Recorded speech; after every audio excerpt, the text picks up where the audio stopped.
think we are on and need to officially welcome everyone. Hello, people. Yeah. So thank you very much to everyone who is on at the moment. Let's see. Amazing, amazing. We've got 38 people in so far. This is beautiful. This is good. Welcome, everyone. I'm Fumi Adegbola, and today we have with us IK, my colleague. Hello. Say hello. And I'm sure they can see our special guest today, which we will bring on very soon and do the introduction. But before that, I would like to say a very big thank you on behalf of myself and IK. Thank you to everyone who has been consistently listening to us, dialing in into the webinar. Thank you so much, guys. And also to our new attendees as well. Thank you very much for joining us today. Last week, we looked at raising a safety-aware workforce through capacity building. And in that session, we touched on practical skills and practical know-how on how to achieve that. And at the end of it, guess what? We also gave people 3 lucky winners some health and safety courses that they could actually subscribe to, IOSH Working Safely. So to our lucky winners, well done for doing that. One of the things they had to do was to go over to our YouTube page and just like us on our YouTube, follow us on there. So please, if you can at some point today, just please go ahead to our YouTube page and give us a thumbs up, like, subscribe, most importantly, so you have a notification when we drop a new content. Right, so we're going to go, before we go into what's up for today, we're going to be going over our webinar house agreement. So yeah, just let's have a look at our web agreement. Yep, so we all click mute on entry. So please let's stay on mute. Use the chat to send your comments and your thoughts on what our speakers or myself or Ike will be talking about. And then you can use your Q&A to send your questions to us. Please do not share personal details. It's imperative you do not share personal details on the chat or the Q&A section of our webinar. And it's a safe space, so please, we encourage no spamming. We would really appreciate no spamming. You just keep it safe, as a safe space for all of us. So that's house rule, and I'm sure thumbs up, we will all agree to that and commit to that as well. Okay, so today it's going to be amazing, I promise you guys. Why? Because it's an area where we can all relate with. For many who saw our videos, we had images of the different unconventional ways of working and studying now. You'd be so amazed how we have to negotiate with our children or negotiate with our partners. Do you know what? I'm going to be using this room for an hour or 30 minutes, and it's just incredible. So today, this week, we're going to be talking about and looking at ergonomic solutions to help our health in this lockdown, particularly because some countries haven't lifted restrictions yet. Some have, but still have as part of their plan, working from home. So we'll be looking at different ways, even studying from home as well, particularly our children. They can benefit significantly from this in terms of parents could help their children better. I'm sure you would also agree that wrong ergonomics, with the makeshift workplace or study place that we have now, can cause moderate or severe pain. One in our health and safety terms we call musculoskeletal disorder. So it can cause this pain. But again, we have a speaker. Our speaker here today is going to do a fantastic job analyzing, breaking down, and telling us the benefits, of how we can actually suffer from such pain, whether in the neck, our upper limbs, lower back, and what have you, and give us practical skills and practical information how to further improve ourselves. Okay, so I'm going to hand over to IK, who's going to do a lovely introduction of our special guest today. And I'm sure you guys can see him. He's very handsome.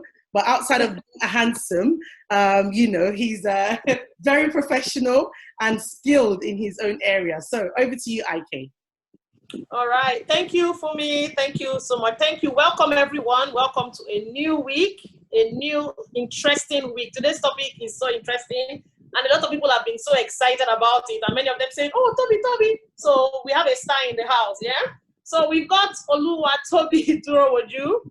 He's a renowned ergonomist with international experience in Nigeria, UK, Canada, and I believe for his master's, that's what he studied. So he's like a thorough specialist in the field. And then he works for EWI Works International. It's a company in Canada, and they've been in operation since 1991. They've got offices in Edmonton and Calgary, and they specialize in occupational ergonomics, consulting and training, and of course, online education, apps, research, and really just knowledge transfer and knowledge sharing, exactly what we are doing today. So I'm going to hand over to Toby to go straight into his presentation. And of course, if he wants to say anything first. All right, Toby, over to you. Okay, thank you, IK, and for me. Thanks for having me on this platform. I just want to welcome everyone down to this platform for this presentation. Okay, and I'm just going to share my slide right now with everyone. Okay.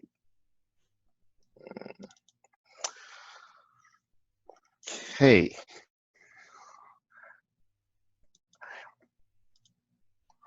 Right. Okay, so today we'll be discussing about ergonomic solutions, working from home. My name is Toby Droju. As IK rightly mentioned, I have a background in physiotherapy and a master's degree in ergonomics. I'm a Canadian certified professional ergonomist.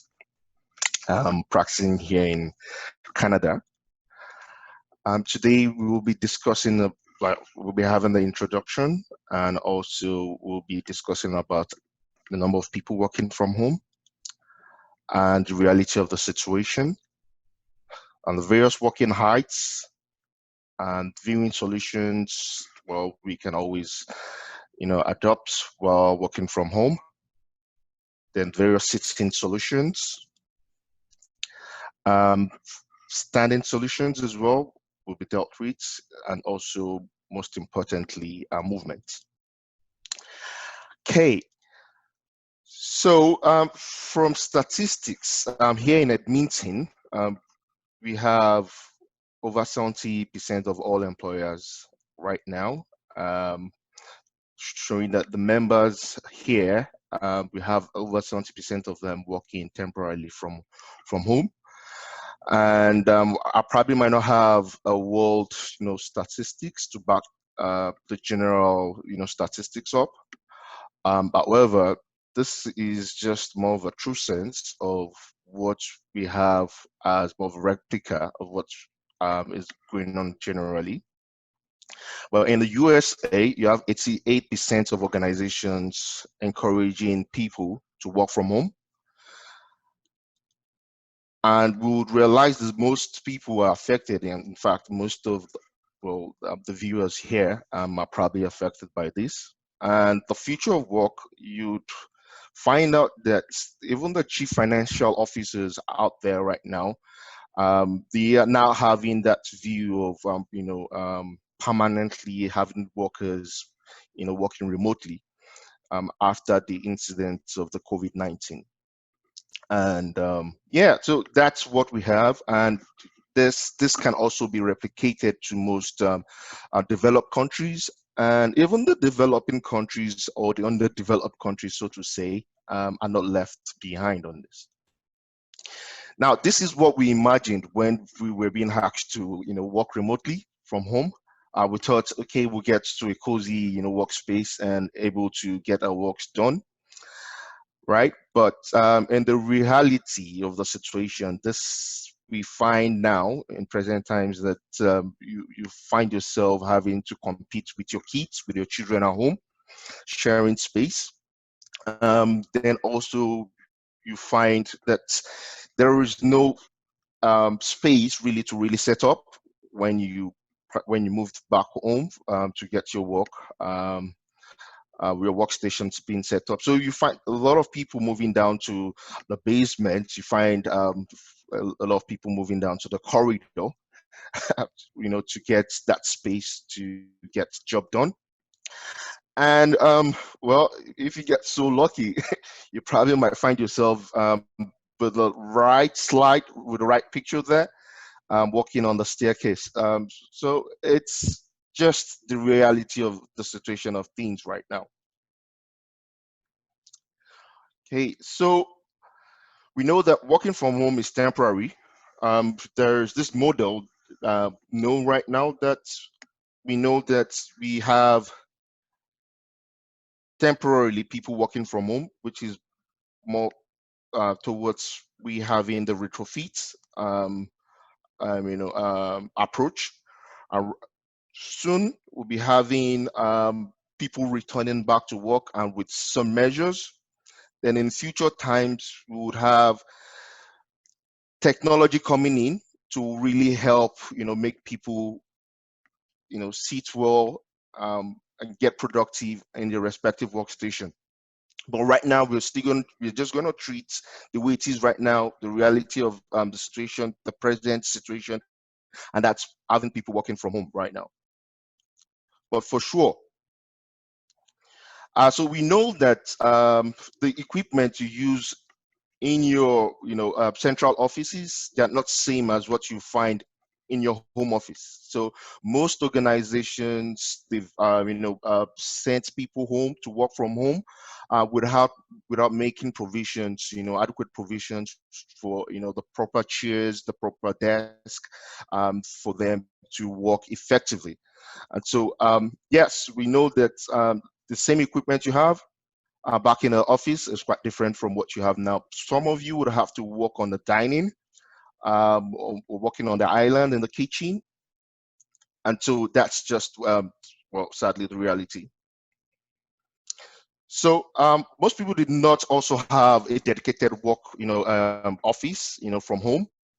And so you just have to improvise. And that's also one of the reality of the situation. Then also we have to compete with our children. We also have to compete with our partners to share a workspace in the home. So I just want to reemphasize on the primary ergonomics risk factors. So what we're going to discuss today is somewhat going to be related to the usual office ergonomics we have in our respective workstations in most central offices. Um, so we also need this foundation as well whenever we want to do our setups in our respective homes. And one of the primary ergonomics risk factors we probably will be familiar with is a poor body position. Just like we saw on the adverts, we've been seeing several positionings where we find people assume. So we just need to be very careful, because once you do not sit properly, and that probably would hurt your back, or probably hurt some aspect of your body. Okay. Also, high force is also one of those risk factors. If you have a high, resistance or high impact, so to say, keyboards or pointed instruments, that can also attribute to musculoskeletal discomforts. Then how often the actions are being performed also would also affect that, and the length, I would say the duration at which you get exposed to sitting or using the computer for work. These are all risk factors that can contribute to musculoskeletal problems, or I would say work-related ill health peculiar to computer users. Now, I'm going to start addressing this in segments, and I'm going to be starting from walking height. And it's very important we have these landmarks as a reference so that whenever we assume our respective workstation, be it you on a reclined chair or you being seated or standing, you can always have these as a guide, as a reference, and that will really help you, to assume proper seated or proper standing posture. And so it's important that you reference the elbow whenever you're interacting with the various elements in at the workstations. And when I mean elements, I'm trying to categorize the computer, the keyboards, the mouse, the various equipment you interact with.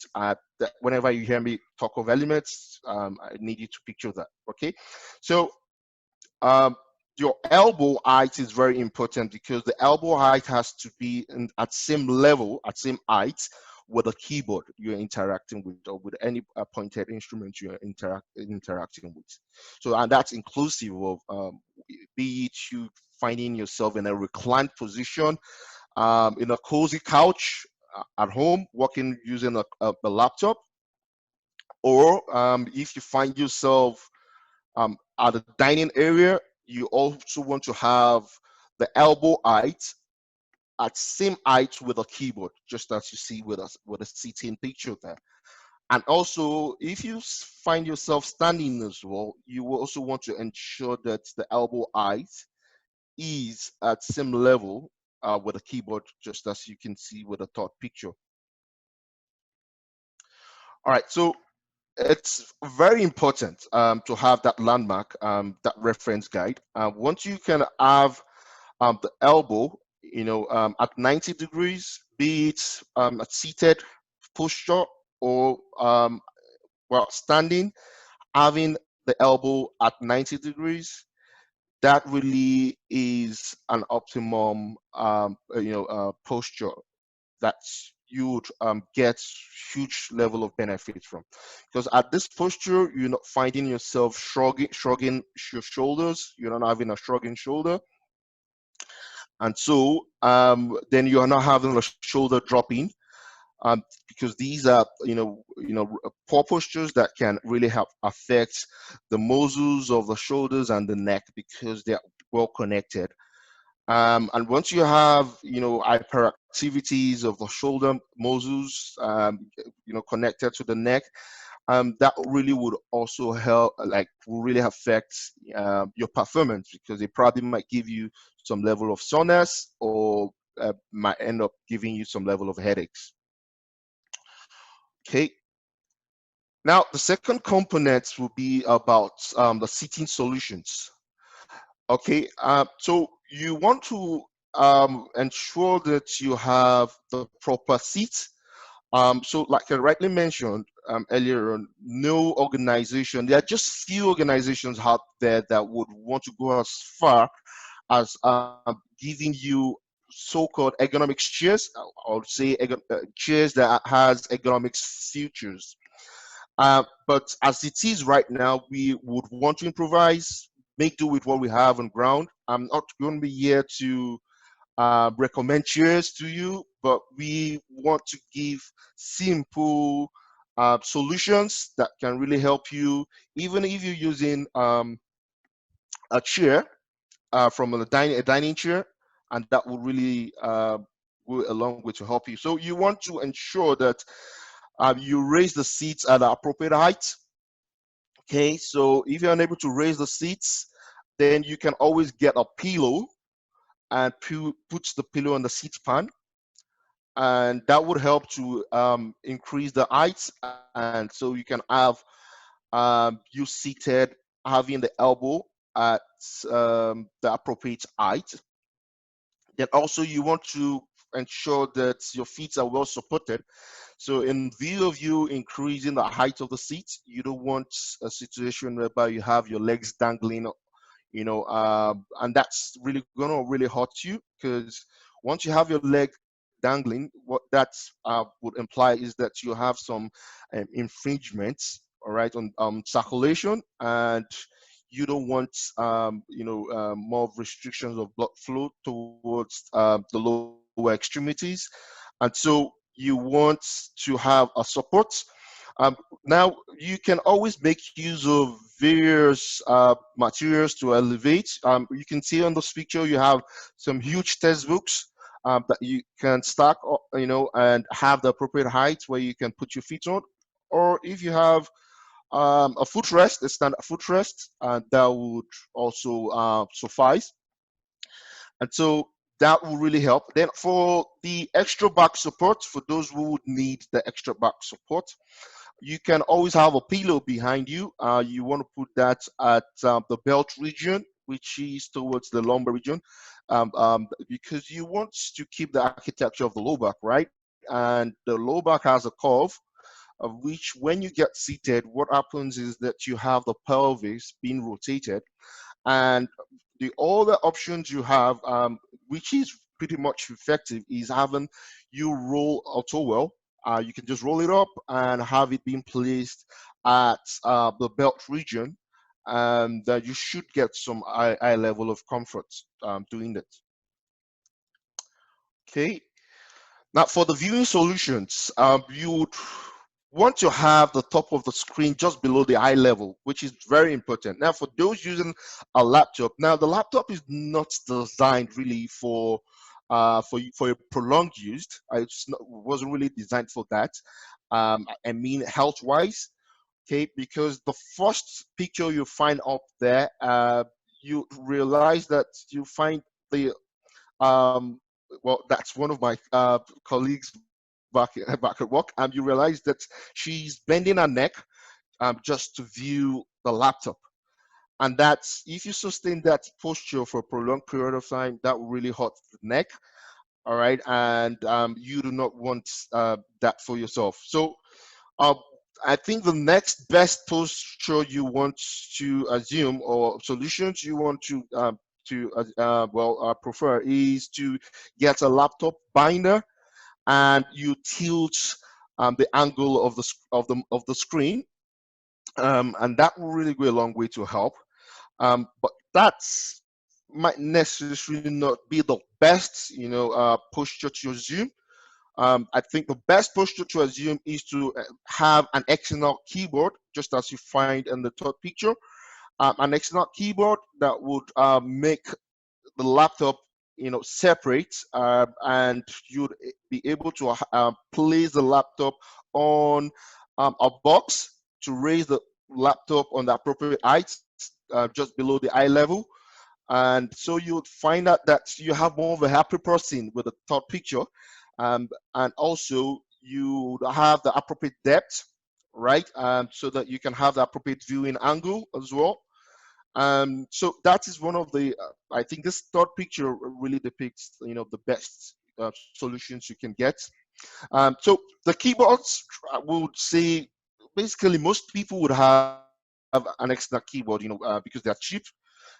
If your organization is unable to, get you these things, these are cheap equipment.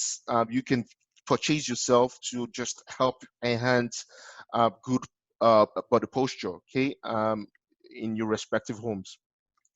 Now, one of the solutions also we want to prefer is that once you have a, another screen, a different monitor, one of the things you want to do is to have your laptop serve as the keyboard, right? And you have the screen being placed up there. Okay, so you can have the appropriate viewing height. If you have various books or big textbooks or boxes in your respective homes, you can have that placed on the monitor, the external monitor, and raise it high to the appropriate height. Okay, so for those who have bifocal lenses, now that's quite different. That rule is quite different because you have two lenses here, and the lens for viewing is below, and so you want to have the screen just a little bit lower compared to what I recommended in terms of standards, in terms of monitor height. And so you can also have someone in the house help check to see if you're not, flexing your neck or bending your neck while interacting with this set of equipment. So for also, we know a lot of people would complain of eye strain. I think eye strain is one of the major discomforts being recorded, and so it's very important you take good care of your eyes while at home. You can probably have eye strain as a result of prolonged use of computer, or as a result of how you position your desk in respect to lighting. So if you have an overhead lamp and you have your computer being placed just below that, there's a high tendency of you having glare, and that will really affect the eyes, which will probably bring about some level of headache. And so also when positioning your laptops or your computer in your homes, you don't want that to be um, um, placed directly in front of the windows, because that would also affect the height. So what you want to do is either, if you have the overhead lamp directly up above you, you want to reduce the light or just shut it out. That will really help. For those walking close to the windows, you want to position your laptop perpendicular to the window. That will really go a long way to really help. Then also you can always integrate oh shoot, I jumped, but you can always integrate some exercises. You can go through the 20-20-20 rule. What that means is for every 20 seconds or 20 minutes of direct contact with the computer, you want to look 20 feet away for 20 seconds.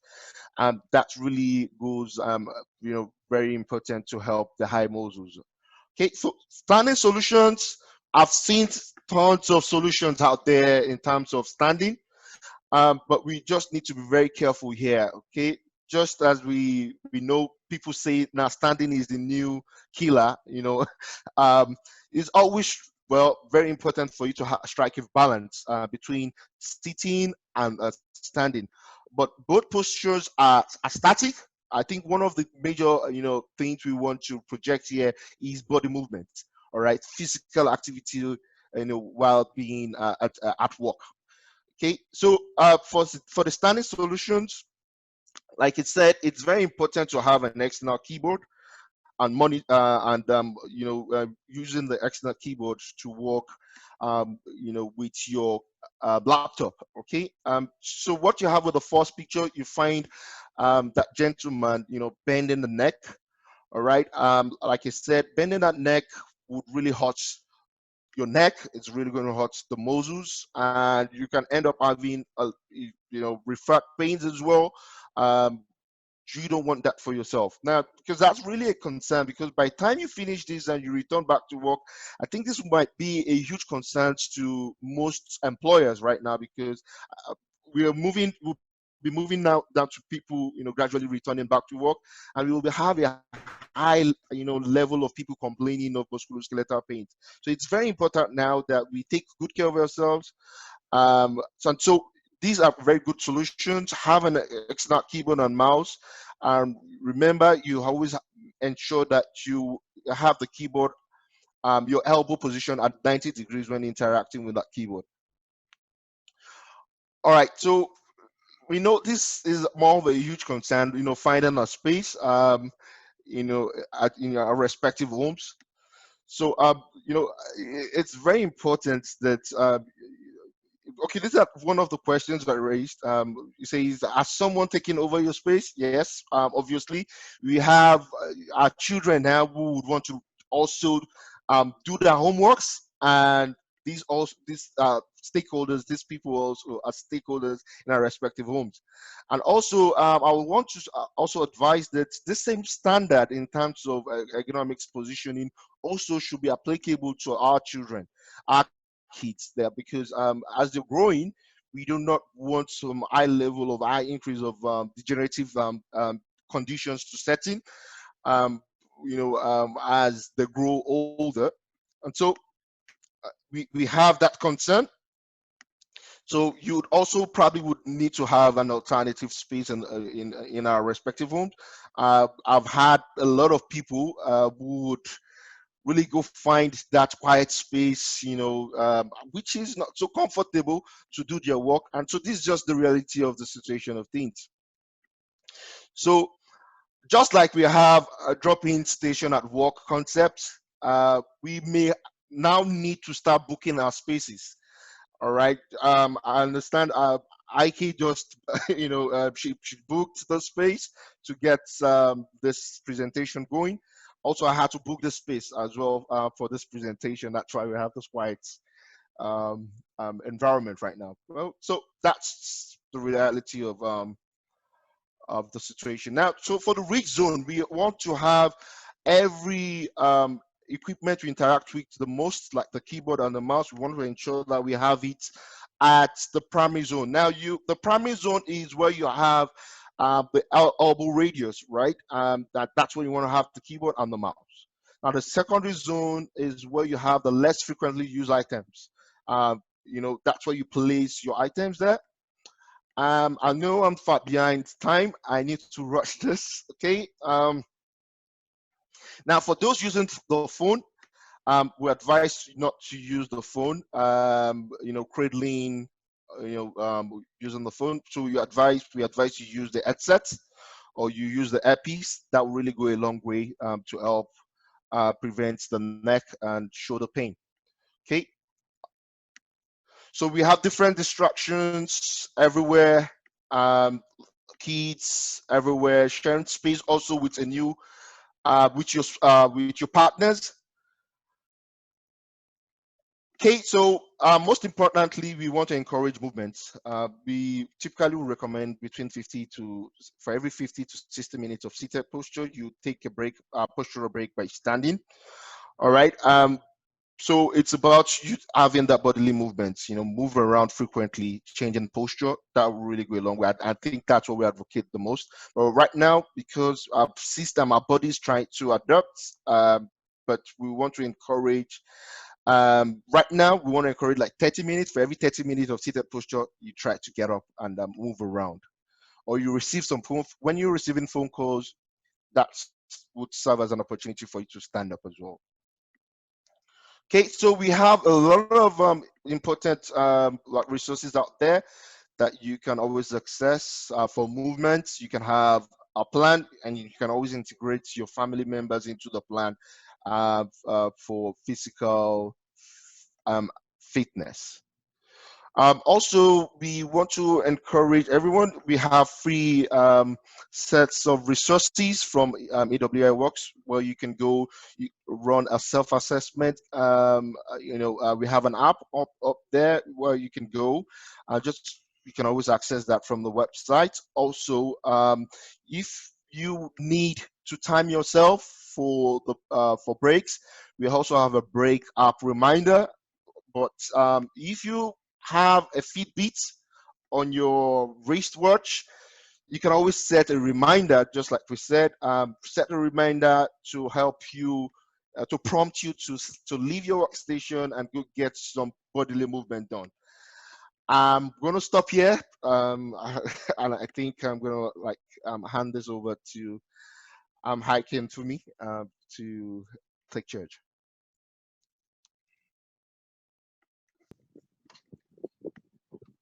Amazing. Thank you so much, Toby. That was fully loaded. That was packed with so much information. And as you were talking, I was like, well, I think Toby's living in my house, isn't he? Because he's talking about all the problems that I have.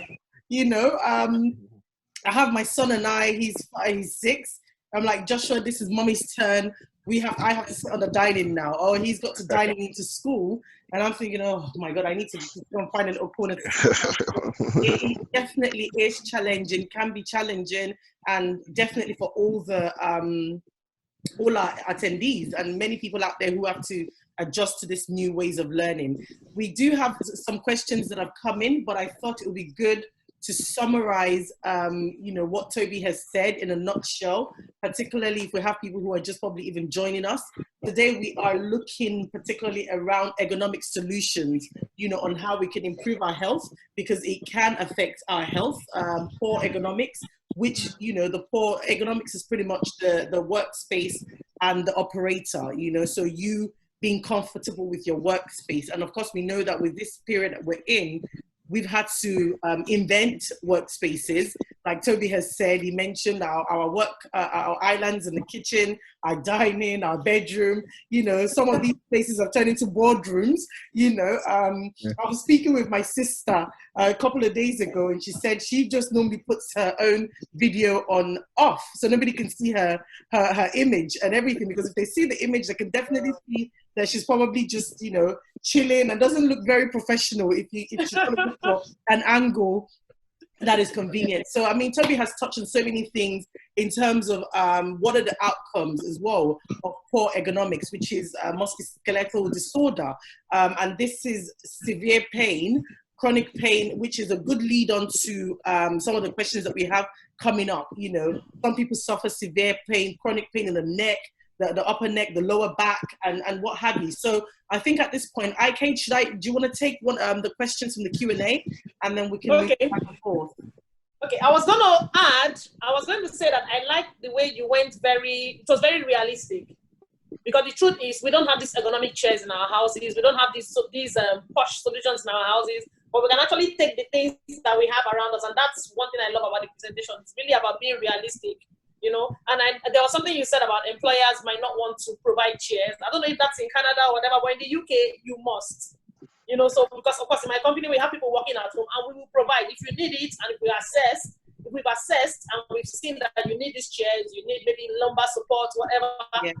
It's our legal requirements, our legal job to provide, So I think it depends on the location. So maybe in America or in Canada, it's a bit, no, we will not provide, manage what you've got. But in the UK, we take care of our employees, So I think it's really, really great if we can encourage employers to, to begin to think that way. Because of course, if the staff, they're affected in their health, if they fall ill, back pain, temperatures and all that, eye strain and all that, it affects the work, it affects the productivity. So at the end of the day, the employer is actually paying back.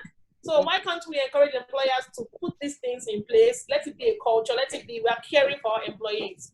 It's not enough to just say, oh, go and read that article, go and download that app. We should actually care by providing these solutions. So thank you very much. I really liked it. I love that it was so practical. I was like, yes, let me get some tables, some books, and some cartons, and let me just sort out myself. So that was really good. Thank you very much. Makeshift. It's called makeshift. You've got to makeshift. Honestly, and not make sure that your health is not compromised in the process. Yes. So thank you very much. And I do hope our listeners or our viewers are taking 1 or 2 points away from here, that yes, if your employer is not making provision, there are ways around it. We can use things in the house to, risk, to reduce our risk to these conditions that we could suffer from it. So I think the first question, and then maybe Ike can take the other ones. First one is, I started having excruciating back pain last week and discovered it was because of my dining chair.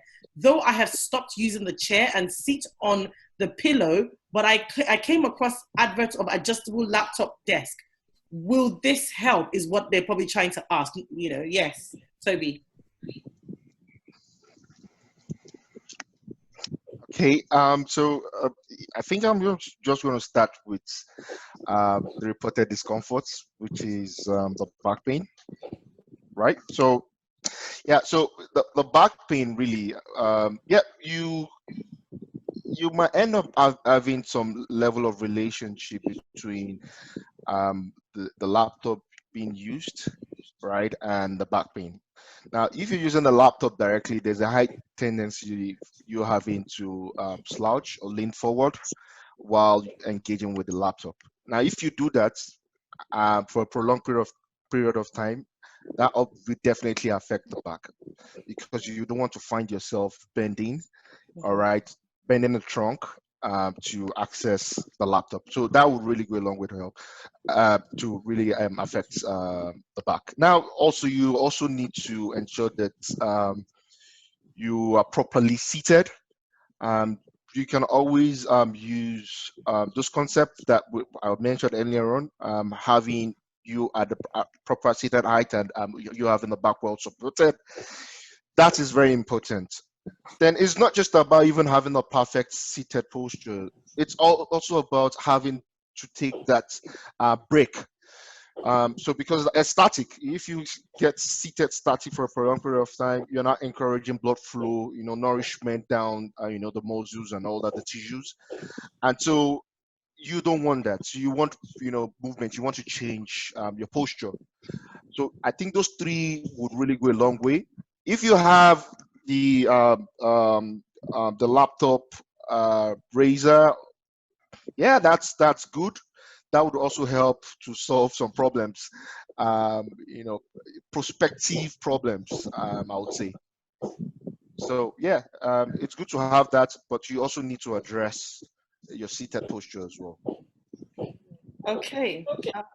Can I ask as well, like, if we've got questions, can we put it into the Q&A? Because we have questions at both in comment section and in Q&A, and it's a bit, So, Ike, you were going to take the next question.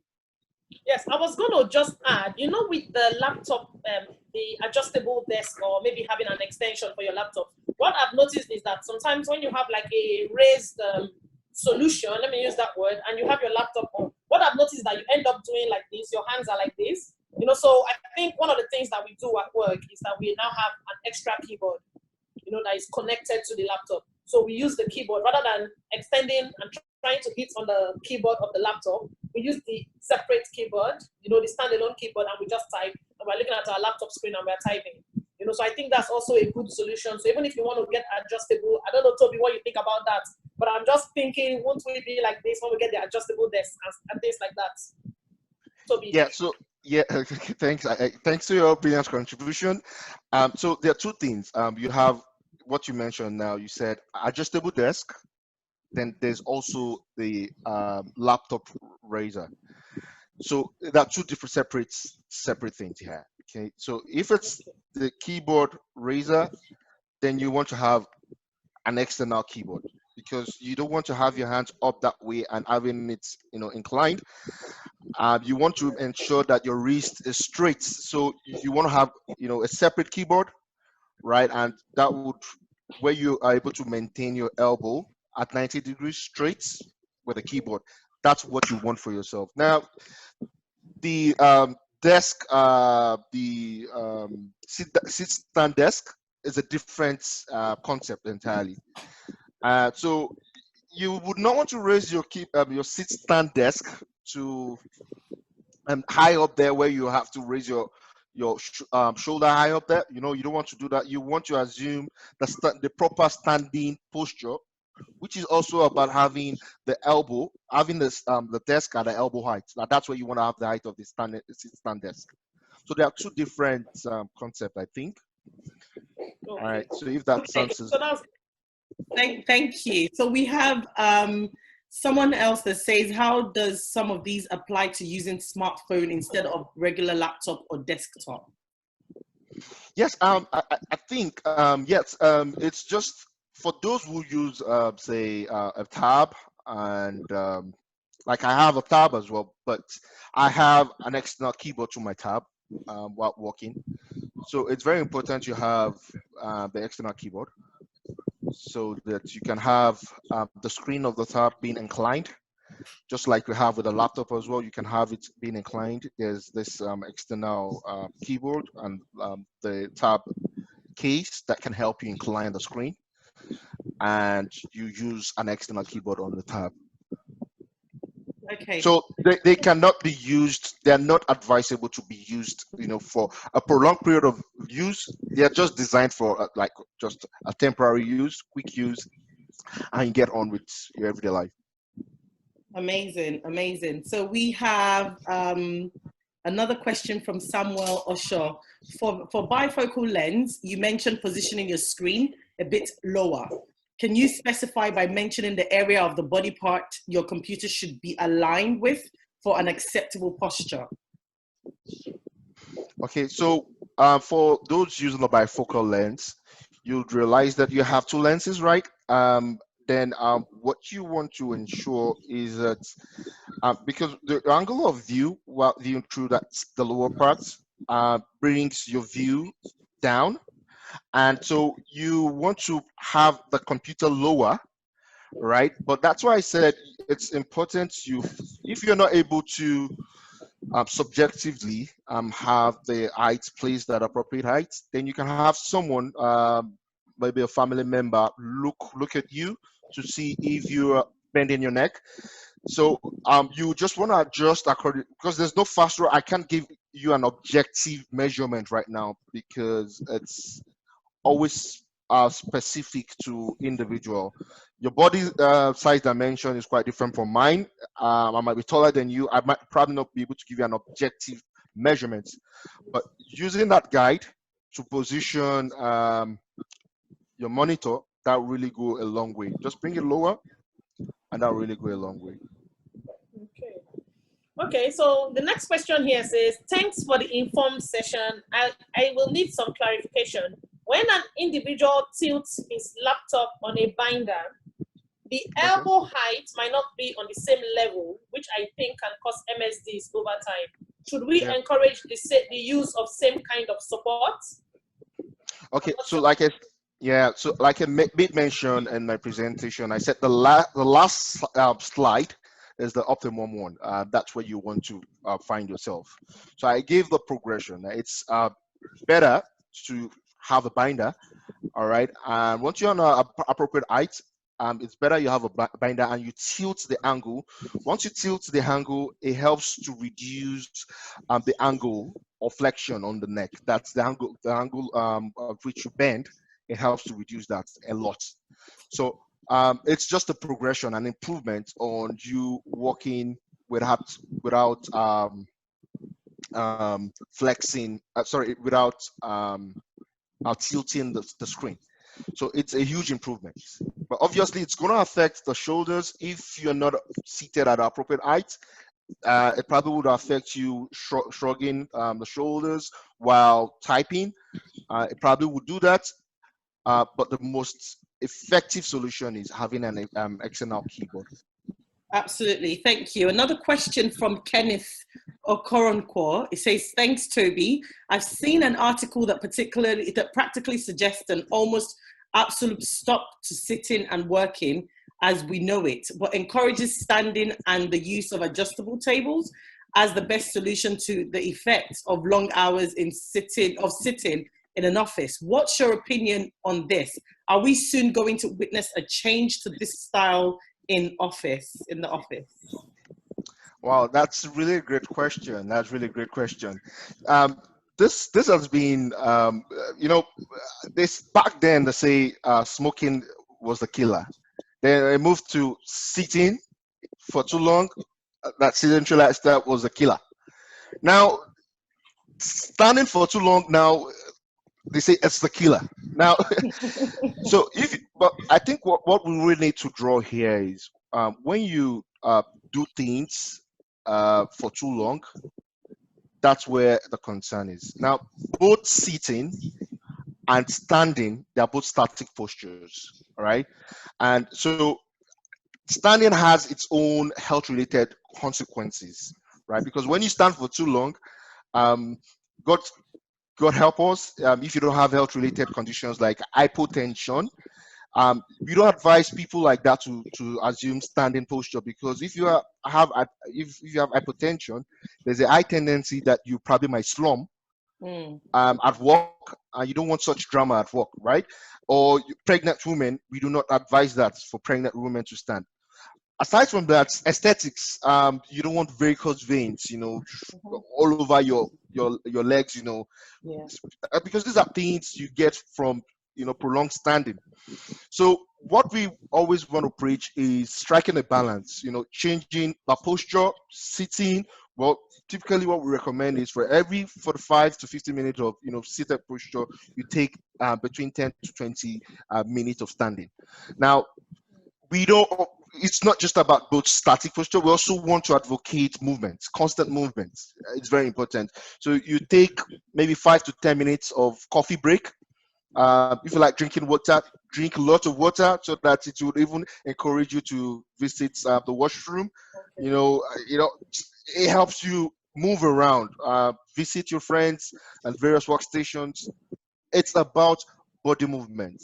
In our homes, we sit, dining, we watch a lot of movies while seated, driving, commuting to and fro from work, we get seated, we get to work, we get seated. So our life is about sitting. And so what we want to advocate is body movement. Okay, fantastic. We have one just to link on to what you just said. Are all these solutions just for when using a laptop? How about when reading a book? Can these techniques be applied, particularly for our children who are now studying from home? How can we incorporate these techniques to help our children, I guess? Yeah, so like I said, these techniques, like I said, it's for people using computers for a prolonged period. However, you have an ideal body, mechanics, in terms of sitting, the way you sit, all right. It's about sitting upright, being well supported.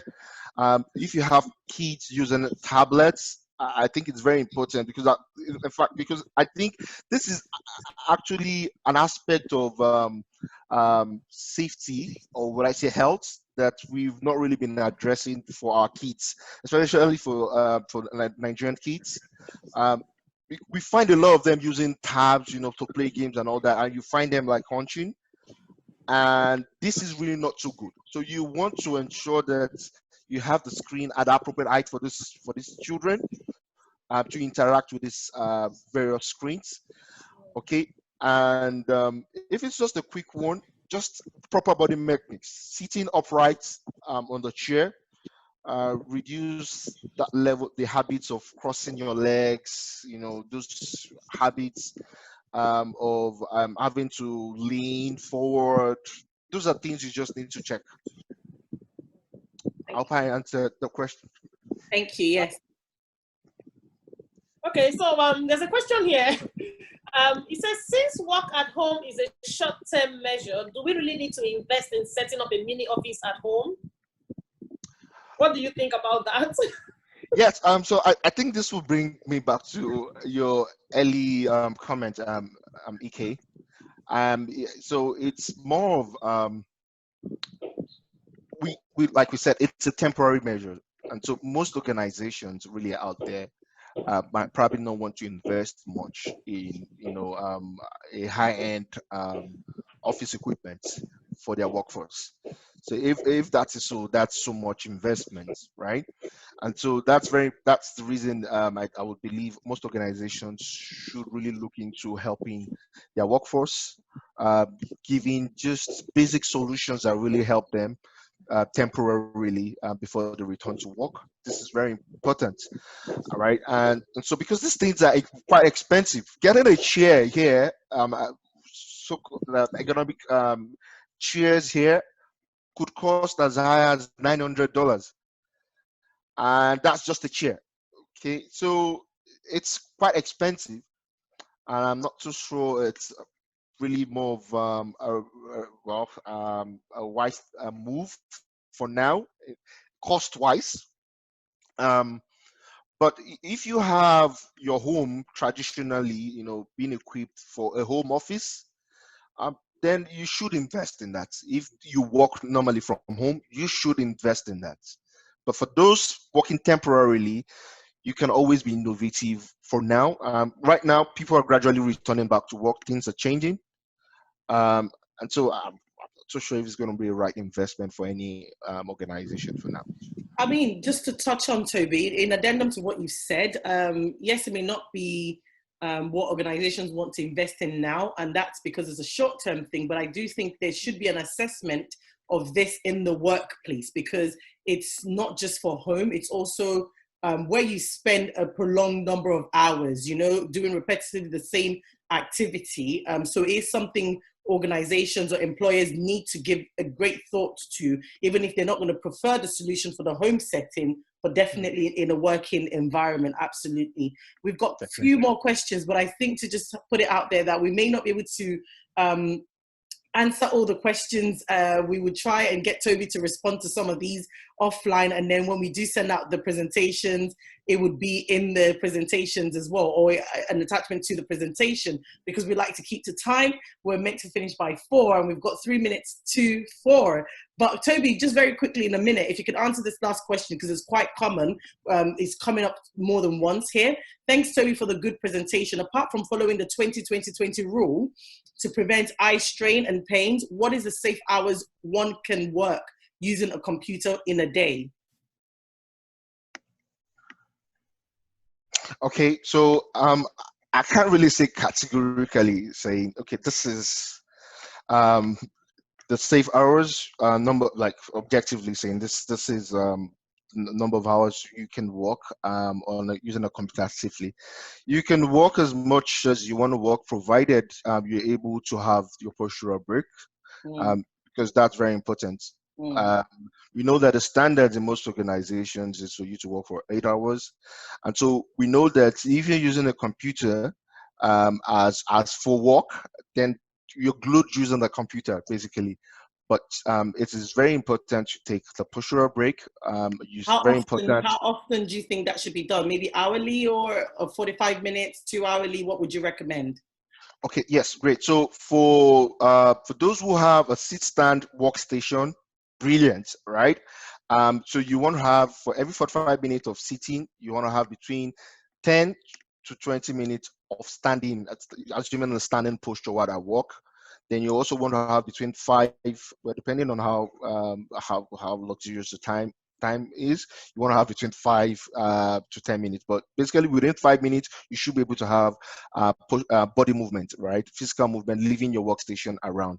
But if you have just a desk at your workstation, so what you want to ensure is you want for every let's say between 50, all right, and 60 minutes of seated posture, you want to stand up, all right? I mean, taking the postural break, moving around, all right, within 5 minutes, go get a cup of coffee, you know, just have a reason to leave your workstation and get back to your workstation. Absolutely. Thank you. Ike, you're on mute.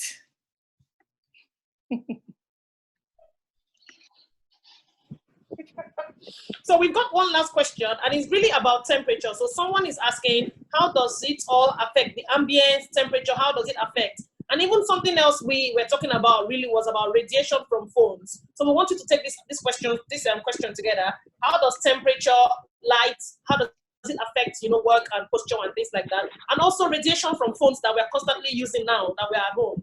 Absolutely. So that's electromagnetic radiation, Toby. So if you could please touch on that in combination, please. Thank you. Okay. All right. So for the temperature, really, I think what we really need to understand, depending on where you're from, you want to have the temperature in your workstation, you know, at the right temperature. Now, see, in Nigeria, for instance, we always want to keep our office cooler, and we just need to be very careful. Now, once you have cold, obviously, it's just a physiology, right? There'll be the some tendency for you to have vasoconstriction, right? That means you'll be restricting a blood flow, you know, down the body, and so you want to ensure that you have blood flow, right, to supplies to the tissues, all right, so that would at least reduce some level of fatigue you probably might be experiencing at work. Okay, so you want to have, I probably might not give you, you know, the exact figure in terms of temperature, but you just want it to be optimal, right? Okay, I'm not really an expert in, you know, temperature, you know, designs and workstation and workplaces. You probably will have to get an engineer to work that around for you, well, in your respective organization. So yes, you need to have that. Temperature has a huge role to play. Okay, then also for the radiation, for the computer use, I do not think, from what I've been reading so far, I don't think there's any radiation, so to say, that can affect an individual being exposed to computer use. However, the phone use is beyond my level of expertise, right? I don't know if there are radiations. I know there are a lot of school of thoughts out there about the 5G and all that. I do not know. I don't think I want to go into that. I think my concerns are more about the physical, demands being placed on workforce as a result of the physical elements, and also some levels, some cognitive factors as well. Mute. You're on mute. I realized, yeah, I'm on mute. Right, okay. So, I mean, that was amazing. I think we definitely will have you back again, because from research that I also found out from WHO, they are actually recognizing some of these low frequency radio frequency from laptops as carcinogenic, as potentially harmful, actually. So, and can cause and a link to some of these diseases as well, like heart conditions, asthma, and the likes of that. So what we'll do is, I think we can have you on another time. So please delve into the implications of that, the intricacies of that, and how that can impact on people's health long term as well. So it's been an amazing time with you, Toby. It's we've learned so much, and we can hear from a lot of people on here in the comment section. Thank you, amazing presentation. So on behalf of IK and myself, IK, what do we want to say? We want to say a very big thank you. And don't forget to go to our YouTube channel and like us on subscribe, follow us on YouTube as well as Facebook as well. So please do so. I look forward to having you guys again next week. Thank you very much for joining. Thank you for having me. You take care. Stay safe.